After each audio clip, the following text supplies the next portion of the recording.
Hey, what's up, goats? It's your goat LeBron, and today we're officially taking over today's episode. Hey, hey.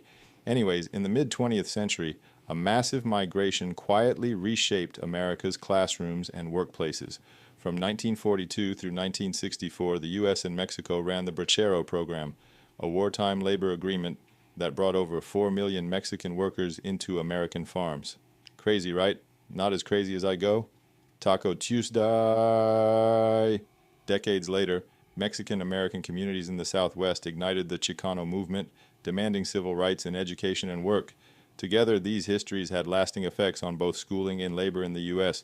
Like, take a look around. You can even get a whole scholarship just for being Mexican. Crazy how times changed. Am I right? Except me, though, I stay goated.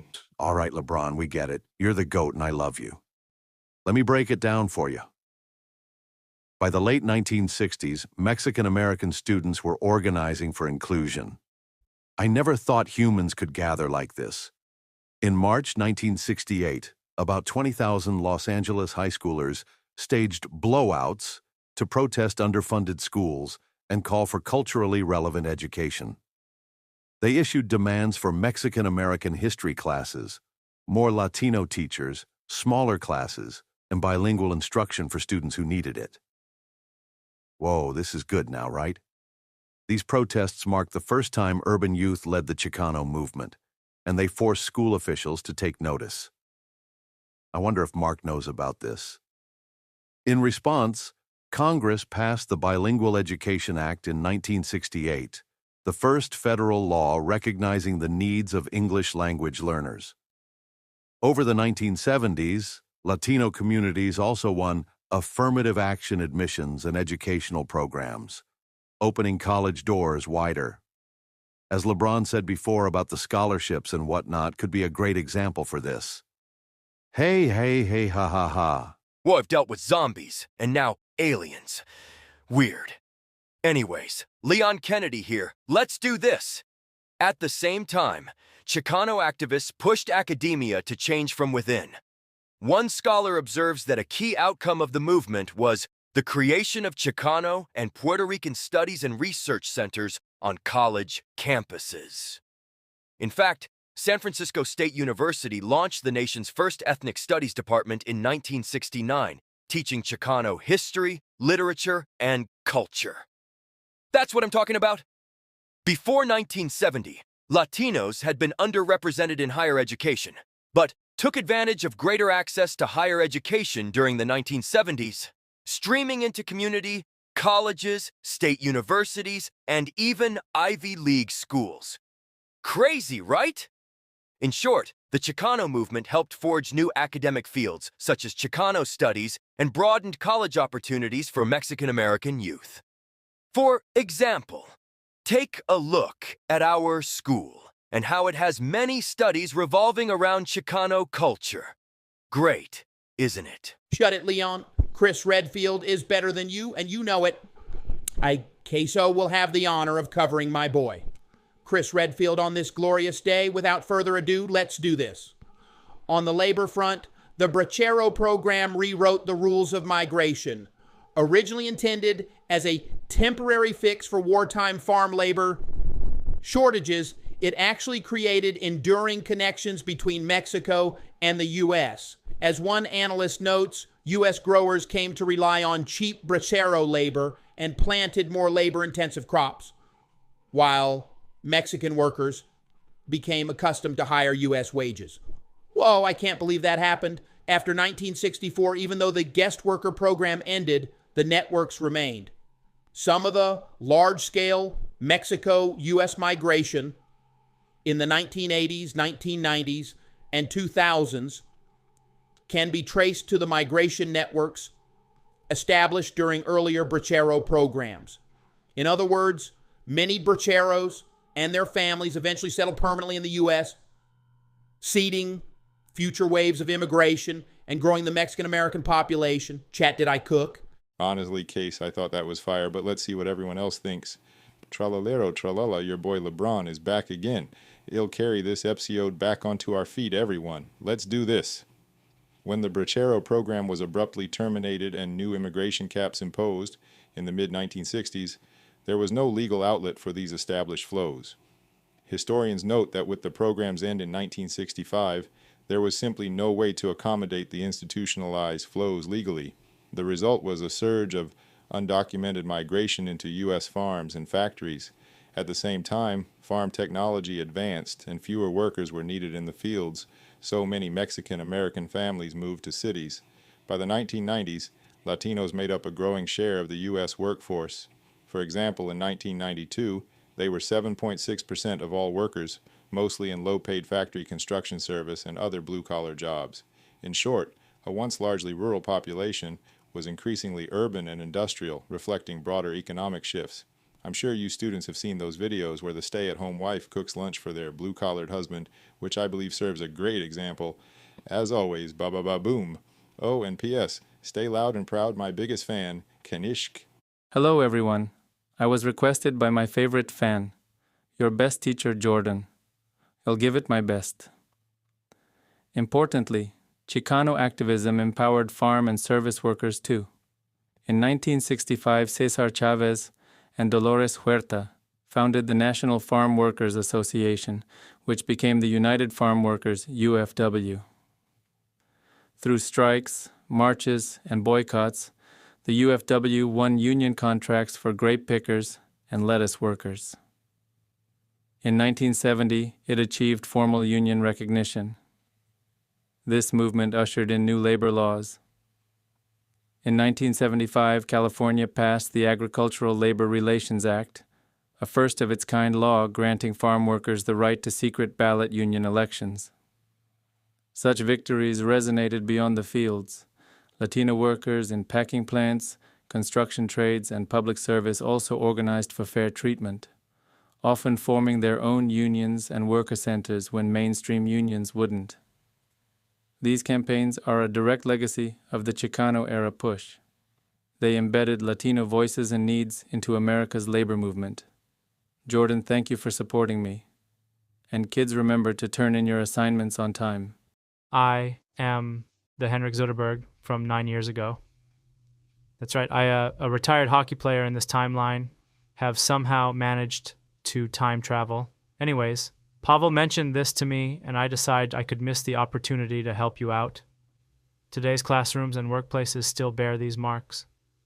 From Mexican-American studies, majors on campus, to bilingual education programs, despite some setbacks. The ideas born in the Bracero era and the Chicano movement have had staying power.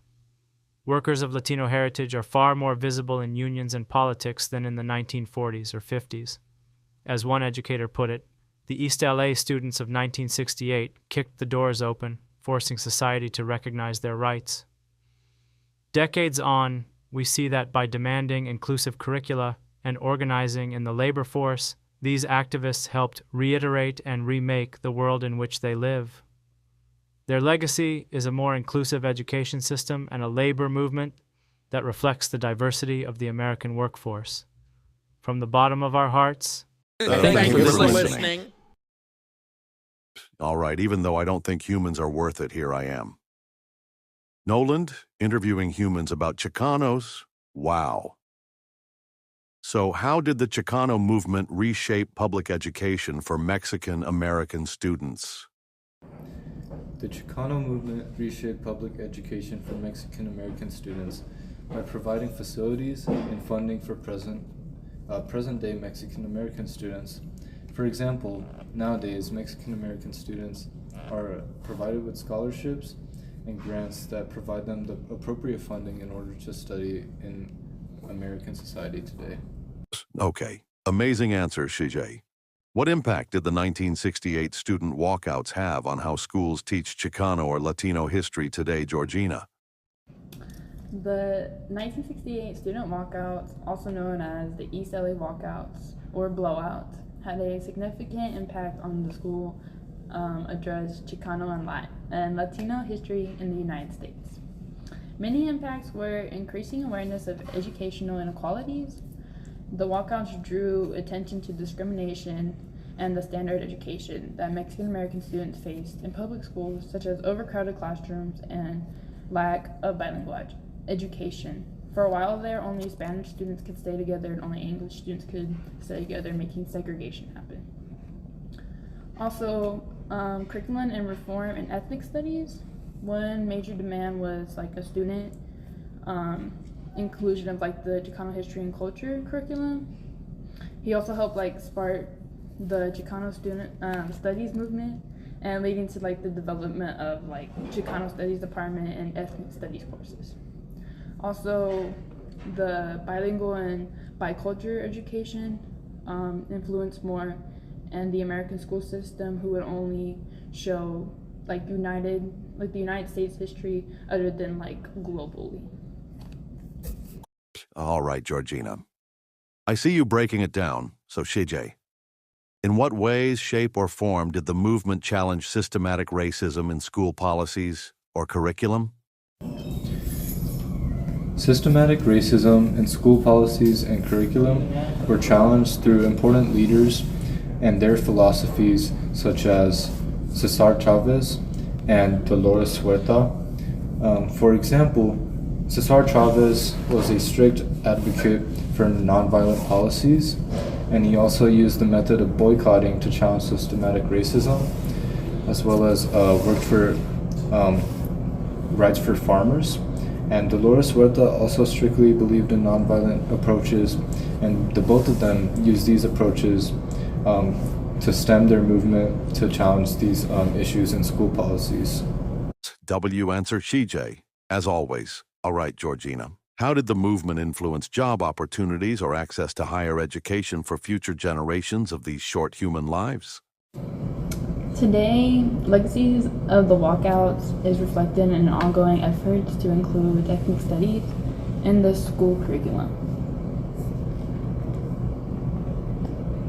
For example, California has made ethnic studies a high school graduation requirement starting with the class of 2030.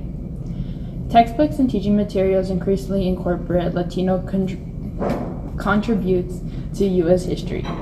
Through implementation varies widely by state and district. The 1968 walkouts also had a crucial role in opening up job opportunities, accessing like higher education and higher like political stand, and also systematic barriers and sparking long-term reforms. Great answer, Georgina. Alrighty, let's move on. What aspects of the Chicano movement still influence activism today? The Chicano movement still influences activism today by providing a key example of how nonviolent practices can be used to protest against significant issues today. This goes not only for Latinos, but also for other ethnic groups, and any ethnic group if they want to protest against the issue they strongly believe in. Can you share a modern-day example of how the Chicano movement influenced it, Georgina? Okay, examples of influence on modern activism. In places like California, Texas, and states like Arizona, students have organized protests and walkouts demanding ethnic study courses and echoing demands of 1968 walkouts. Like in 2010, Arizona passed a ban on Mexican American studies in Tucson schools. Students and teachers responded with protests, citing the legacy of the Chicano movement, and the law was later ruled unconstitutional. Also, immigrant right activism. Many immigrant youth groups have used tactics similar to the Chicano movements. Chicano activists, like the walkouts, the civil disobedience, and the grassroots organizing. Organizations like United We Dream adopt slogans like undocumented and unafraid. The Chicano movement emphasizes on cultural pride and visibility. Also, our current president, who has a lot against immigrants, a lot of people have been making protests, Mexicans against Trump or Hispanics against Trump, where many of the good workers or many of the people who have came here to set a good life have been thrown out the country. Unlike the ones that are citizens here and do more crime, or he'll falsely accuse the Mexicans of being the ones causing the most violence. But yeah, it won't support us, but will support other countries. Wow, great answer. That concludes our interview, and we'll get out of your planet and let y'all continue the podcast.